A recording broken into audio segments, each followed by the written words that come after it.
హల్లెలూయా. మన ప్రభువైన యేసుక్రీస్తు నామములో మరొకసారి మీకు శుభములు చెప్తున్నాను. ఇవాళ ఆదివారం కదండి, ప్రభుదినం అని ఘనంగా ఆచరిద్దాం, ఆలయాలకు వెళదాం. ఈలోగా క్లుప్తంగా ఒక చిన్న సందేశం, ప్రార్థన. పరిశుద్ధుల నీకు వందనములయ్యా. దేవుని మందిరాన్ని ప్రేమించేవారిగా, దేవుని సన్నిధిని అనుభవించేవారిగా, దేవుడితో సహవాసము చేసేవారిగా, దేవుని యందు నిలిచి ఫలించువారిగా ఉండుటకు మాకు సహాయం చేయమని క్రీస్తు నామములో అడుగుచున్నాను తండ్రి, ఆమేన్. దేవాలయము, దేవుని మందిరము. దేవుని మందిరానికి ఎందుకు వెళ్ళాలి?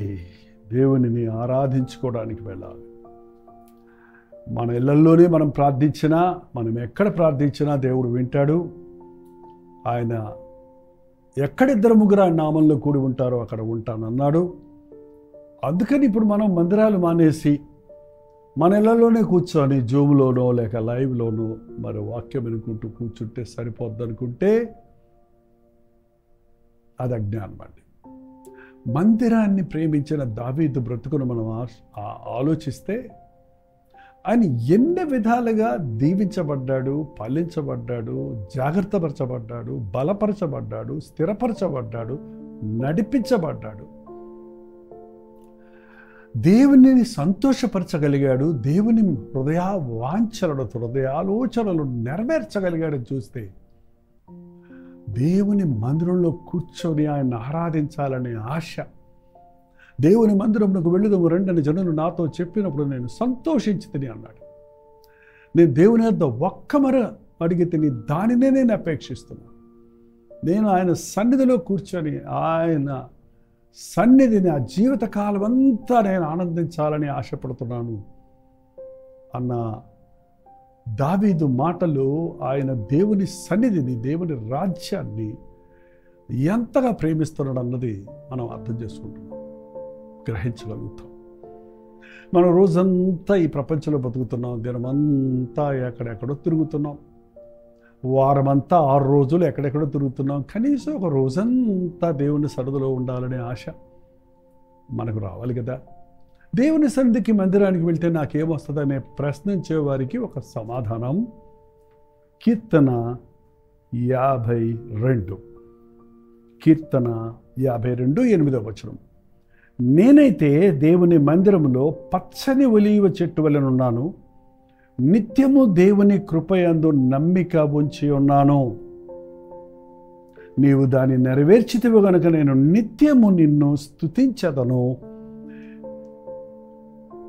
నిత్యము దేవుని కృపయందు నమ్మిక ఉంచెదను. నిత్యము నిత్యము నిత్యము. నేనైతే దేవుని మందిరములో ఎలా ఉంటానట? పచ్చని ఒలీవ చెట్టు వలె ఉన్నాను. ఒలీవ చెట్టుతో ఎందుకు పోల్చబడ్డాడు? ఒలీవ చెట్టు అది చాలా గట్టిది, చాలా స్థిరమైనది, చాలా బలమైనది. అది చక్కటి నూనెను ప్రొడ్యూస్ చేసేది, ఇచ్చున్నది.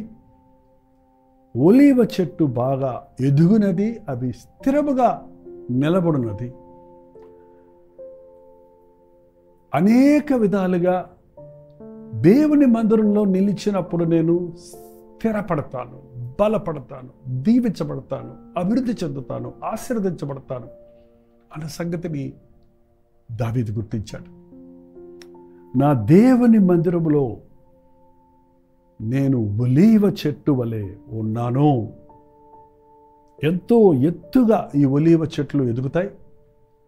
దాని యొక్క బలమైనవి, అవి ఎదురుగాలులను ఎదుర్కొనగలిగినవి, విరిగిపోనవి, స్టెబిలిటీ, దాని యొక్క రెసిస్టెన్స్, దానికి ఉన్న స్టెబిలిటీ ఏంటంటే దానికి ఉన్న అబండెన్స్, అది ఎంతో విధంగా ఫలిస్తుంది. ఒక నిజమైన క్రైస్తవుడు ఫలించి అభివృద్ధి చెందాలని ప్రభు ఆశిస్తున్నాడు. ప్రతి శోధనకు లొంగిపోయేవారిగా, ప్రతి ఆశకు లొంగిపోయేవారిగా, ఈ లోకపు పోకడతో కొట్టుకుపోయేవాడిగా ఉంటే మనం దేవుని బిడ్డలమని చెప్పుకోవటం వల్ల ప్రయోజనం ఏముందండి? క్రీస్తునందున్నవాడు స్థిరముగా ఉంటాడు, బలముగా ఉంటాడు, లోకాన్ని ఎదిరించగలుగుతాడు, శోధన జయించగలుగుతాడు. ఎందుకు ఈ రోజున అనేక మంది క్రైస్తవులు అనబడిన వారు ఆధ్యాత్మిక జీవితంలో వర్ధిల్లటం లేదు, వారి భక్తి స్థిరంగా ఉండటం లేదు, దినదినాభివృద్ధి పొందటం లేదు అంటే దేవునితో ఉన్న సహవాసాన్ని మనం పోగొట్టుకుంటున్నాం, లోకంతో కనెక్ట్ అయిపోతున్నాం. ఇదే అధ్యాయంలో మొదటి వచనాలు చూసినట్లయితే, మోసము చేయువాడా, వాడిగల మంగలి కత్తివలె నీ నాలుకను నాశనము చేయును ఉద్దేశించుచున్నది. మేలు కంటే కీడు చేయుటకు నీ నీతి పలుకు కంటే అబద్ధము చెప్పుటకు నీకిష్టము. కపటము చేయు నాలుక గలవాడా, మోసము చేయువాడా, కపటము కంటే నాలుక గలవాడా, అధిక నాశనకరమైన మాటలే నీకిష్టము. ఏంటండి? అబద్ధం పలకటం నీకిష్టము, నాశనకరమైన మాటలే నీకిష్టము. కావున దేవుడు సదాకాలము నిన్ను అనగొట్టును, నిన్ను పట్టుకొని ఆయన నీ గుడారములో నుండి నిన్ను పెళ్ళగించును, సజీవుల దేశములో నుండి నిన్ను నిర్మూలము చేయును. నీతిమంతులను చూచి భయభక్తులు కలిగి, ఇదిగో దేవుడు తన దుర్గముగా నుంచుకొనిన కొనక తన ధనవృద్ధిని ధన సమృద్ధి అందు నమ్మికుంచి తన చేటును బలపరుచుకునేవాడు వీడనని చెప్పుకొనుచు వాడిని చూచి అపహాస్యము వాడిని చూచి నవ్వుదురు. ఆలోచించేయండి. దేవుని మందిరాన్ని ప్రేమించేవాడు, దేవుని సన్నిధిని ప్రేమించేవాడేమో నిలబడతాడు, ఫలిస్తాడు, అభివృద్ధి చెందుతాడు, దీవించబడతాడు. మోసాలతో, అన్యాయాలతో, అబద్ధాలతో ఆస్తులు సంపాదించుకోవాలని, పేరు ప్రఖ్యాతులు సంపాదించుకోవాలని, అధికారాలు చూడండి, ఇదే కదా తాపత్రయం మనుషులు. లోకంలో జరిగేది ఇదే.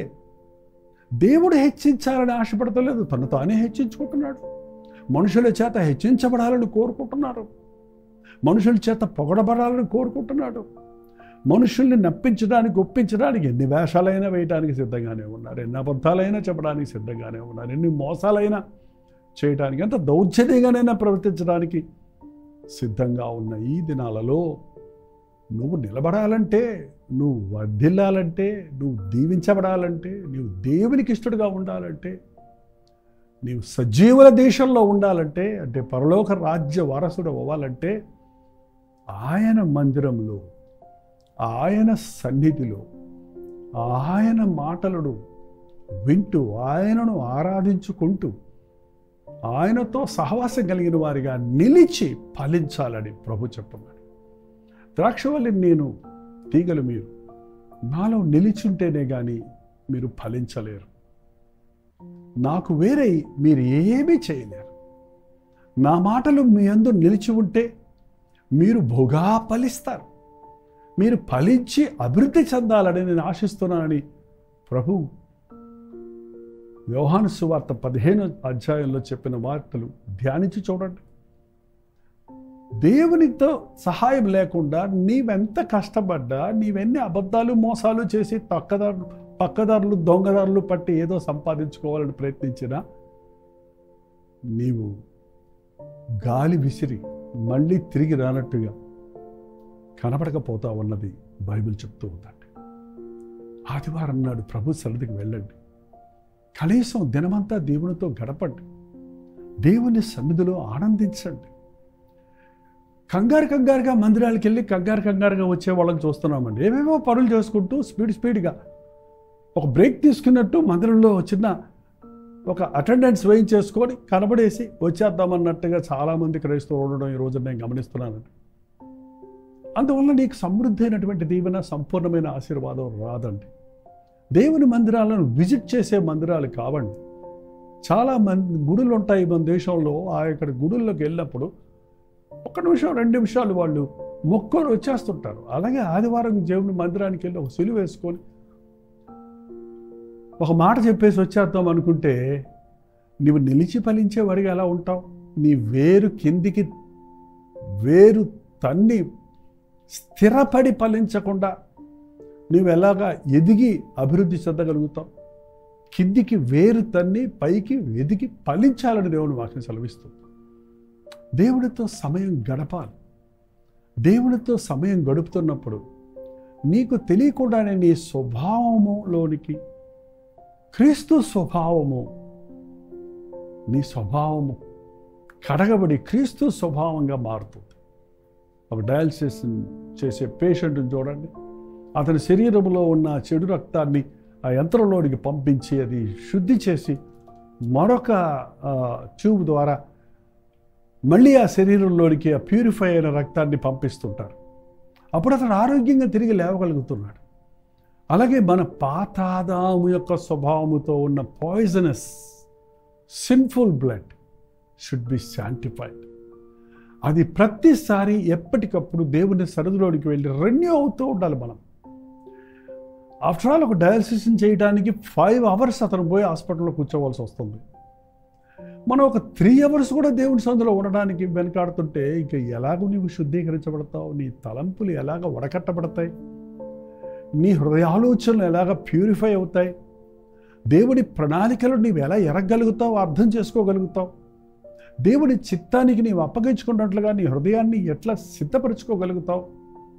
ఆలయానికి వెళ్ళినప్పుడు స్థిమితంగా ఆయన సన్నిధిలో కూర్చొని ఒకవేళ నిలబడి లేక మోకరించి ప్రార్థిస్తూ ఆరాధిస్తూ స్తుతిస్తూ ఆయన సందేశాన్ని ఆలకిస్తూ హృదయానికి అనునయించుకొని మన బలహీనతలు ఒప్పుకొని హృదయాన్ని కుమ్మరించి నూతన శక్తితో నూతన బలముతో పుంజుకొని బయటకు వస్తే దేవుని శక్తితో నింపబడి మన ముందున్న మరలా మందిరానికి వచ్చే వరకు కావలసిన ఆధ్యాత్మిక శక్తిని రీఛార్జ్ చేసినట్టుగా మనం ఎప్పటికప్పుడు నూతనపరచబడతాం. మంత్లీ వన్స్ వెళ్తే సరిపోద్ది, ఆదివారం అనేవాళ్ళు ఉన్నారండి. కుదరదండి. మంత్లీ వస్తే భోంచేయండి. అయితే నెలకొకసారే మీ సెల్ ఫోన్ ఛార్జ్ చేసుకోండి, చూద్దాం. ఏ రోజుకి ఆ రోజు పగలంతా మాట్లాడితే రాత్రంతా ఛార్జింగ్ పెడుతున్నారు కదండి. మరి మన ఆధ్యాత్మిక జీవితంలో ఈ లోకంలోనికి వెళ్ళినప్పుడు we are losing our spiritual strength and we need to fill it up again in the presence of the lord. పోగొట్టుకున్న దైవశక్తిని దేవుని మందిరంలో దేవుని సన్నిధిలో ఆయన్ని ఆరాధిస్తూ పుంజుకోవాల్సి ఉందండి. దేవుని సన్నిధిని నిర్లక్ష్య పెట్టకండి. అనుదినము దేవునితో సహవాసం చేయటం అతి ప్రాముఖ్యమైన విషయం. ఆదివారపు క్రైస్తవులుగా మిగిలిపోవద్దండి. ఎల్లప్పుడూ దేవుడిని స్తుతించాలని, ఎడతెగక ప్రభువుకు కృతజ్ఞతాస్తుతులు చెల్లించాలని, ఎడతెగక ప్రార్థన చేయాలని, ప్రతి విషయంలో ఆయన కృతజ్ఞతాస్తుతులు చెల్లించాలని దేవుని వాక్యం సెలవిస్తూ ఉంది. ఆయన ఆరాధిస్తున్నాం అంటున్నారు, 4 పాటలు పాడితే ఆరాధన అంటున్నారు. కానీ నోటితో పాడే పాటలు కాదండి, నీ హృదయంలో నీవు సమర్పించవలసి ఉంది. నీ పెదవులతో స్తుతులను ఆయనకు చెల్లించవలసి ఉంది. నీ ఆరాధన అనేది కేవలం ఆలయంలో ముగిది, కానీ ఆలయంలో ప్రారంభించిన ఆరాధన దినమంతా నీ సన్నిధిలో కొనసాగాలి. ఒంటరిగా కూర్చొని దేవుని ప్రేమను ధ్యానిస్తూ, దేవుని శక్తిని ధ్యానిస్తూ, ఆయన వాక్యాన్ని ధ్యానిస్తూ, ఆయన ప్రణాళికలను ఎరుగునట్లుగా ఆయన సన్నిధిలో గడిపిన వారు ఒలీవ చెట్టు వలె ఫలిస్తారు. ఒలీవ చెట్టు వలె గట్టిగా ఉంటారు. ఈ ఎదురు గాలులను ఎదిరించి నిలబడగలుగుతారు. స్థిరమైన బలమైన విశ్వాసులుగా నిలబడగలుగుతారు. అంతేకాదు, వారి జీవితంలో నుంచి అనేక ఫలాలు, ఆత్మఫలం, ప్రేమ, సంతోషం, సమాధానం, దీర్ఘశాంతం, ఆశా నిగ్రహం, ఏంటంటే మంచితనం, ఇలా 9 ఉన్నాయి. అక్కడ చూడండి, మీరు గమనిస్తే ఇటువంటి ఫలం నీ జీవితంలో నుంచి వస్తుంది. దేవుని బిడ్డలను చెప్పుకుంటూ ఇంకా శరీర కార్యాలే మనలో కనపడితే మన ఆధ్యాత్మిక జీవితంలో మనం నూతనపరచబడటం లేదు. మందిరాలకు వెళ్ళినప్పుడు నీ హృదయ ఆత్మతో సత్యముతో ఆయన్ని ఆరాధించండి. మందిరములో దేవుని ఆత్మను అభిషేకమును పొందిన తరువాత వారమంతా దేవునితో సహవాసం చేస్తూ మీ విశ్వాసమును కాపాడుకోండి, హృదయశుద్ధిని కాపాడుకోండి. రండి, మందిరాలకు వెళదాం. ఒక చిన్న ప్రార్థన. పరిశుద్ధుడా, నీకు వందనములయ్యా. నీ మందిరములో నిలిచి ఫలించేవారిగా, నీ మందిరములో నూతన శక్తిని పొందుకునేవారిగా, నీ మందిరములో నీకు వెళ్ళినప్పుడు ఆత్మతో సత్యముతో నిన్ను ఆరాధించుకునే వారిగా, నీవు ఆశించిన స్థాయిలో మేము ఫలించి అనేక ఆత్మలను సంపాదించు జాలరులుగా, క్రీస్తు స్వభావాన్ని చూపించే ఆత్మఫలములు ఫలించే విశ్వాసులుగా నీ నామాన్ని ధరించిన మేమందరము ఉండుటకు సహాయం చేయమని క్రీస్తు నామములో అడుగుచున్నాను తండ్రి, ఆమేన్. మన తండ్రి అయిన దేవుని యొక్క ప్రేమయు, కుమారుడైన క్రీస్తు యొక్క కృపయు, ఆదరణకర్త అయిన పరిశుద్ధాత్మ యొక్క సహవాసం కూడి వచ్చిన మనందరికీ ఇప్పుడున్న సదాకాలము తోడైండును గాక, ఆమేన్. మీ ప్రార్థన వసతుల భారాలు 954041 నెంబర్కి, మీరు ఇతర దేశాల్లో ఉంటే 91001008 నెంబర్కి ఒక టెక్స్ట్ లేక వాయిస్ మెసేజ్ ద్వారా వాట్సాప్ పెట్టండి. మీ పక్షంలో మేము ప్రార్థిస్తున్నాం, మీరు కూడా ప్రార్థించండి. ప్రోచితమైతే కల్వరి చర్చిలో జరిగేటువంటి ఆరాధనను మీకు లైవ్ ఇస్తున్నాం. మీ అనుకూలతను బట్టి వీక్షించండి. మీరు మొదటగా మీ మందిరాలకు వెళ్ళండి. మీ అనుకూలతను బట్టి కల్వరి చర్చిలో ఇచ్చే లైవ్ని కూడా మీరు ఆలకించి, ఆ వాక్యాన్ని ఆలకించి ఆశీర్వదించబడండి. ప్రభు చిత్తమైతే అలాగే మా ఛానల్ 3 గంటలకు హెచ్చరిక, రాత్రి 9 గంటలకు కల్వరి ప్రతితోడిలో మళ్ళీ కలుసుకుందాం. అంతవరకు దేవుని మహాకృప మీకు తోడైండును గాక.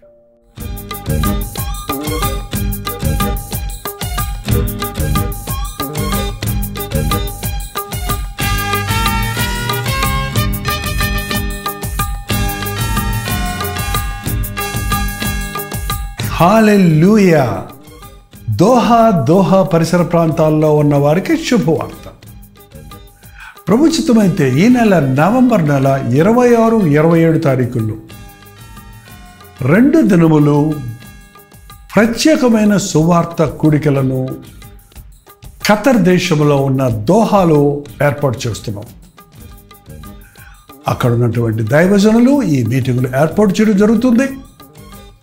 మిమ్మల్ని అందరినీ ఈ మీటింగులకు ప్రేమతో ఆహ్వానిస్తున్నాం. దోహా పరిసర ప్రాంతాల్లో ఉన్న వారందరూ మిమ్మల్ని ముఖాముఖిగా చూడడానికి, మీకోసం వ్యక్తిగతంగా ప్రార్థించడానికి చెన్నై నుంచి మేము దోహా వస్తున్నాం. అనుదిన ధ్యానం ద్వారా దేవుని వాక్యాన్ని వింటూ మేలు పొందుతున్న మీరు రండి. మనందరం కలిసి ప్రభువును ఆరాధిద్దాం, గొప్ప ఉద్యమాన్ని చూద్దాం. గుర్తుపెట్టుకోండి, నవంబర్ 26వ తారీఖు 7 గంటల నుండి 10 గంటల వరకు, అలాగే నవంబర్ 27వ తారీఖు 7 గంటల నుంచి 10 గంటల వరకు ఒకే స్థలంలో ఈ 2 దినాల మీటింగులు జరుగుతున్నాయి. రండి. చిరునామా గమనించండి. Kana hall, religious complex, Anglican centre, Abu Hamour, Doha. ఈ విషయం మీకు ఇంకా వివరాలు కావాలంటే క్రింద ఇవ్వబడినటువంటి ఫోన్ నెంబర్స్కు మీరు వాట్సాప్ ద్వారా కాంటాక్ట్ చేయండి, లేక ఫోన్ చేసి వివరాలు తెలుసుకోండి. రండి. ప్రతి అనారోగ్యం నుండి విడిపించబడినట్లు, ప్రతి బాధ నుండి, శ్రమ నుండి తప్పించబడినట్లు, ప్రభు తన గాయపడే హస్తముతో మనల్ని ముట్టి ఉజ్జీవించినట్లు దేవుని అద్భుత కార్యాలను అనుభవిద్దాం. రండి, పాల్గొనండి, దైవాశీస్సులు పొందండి.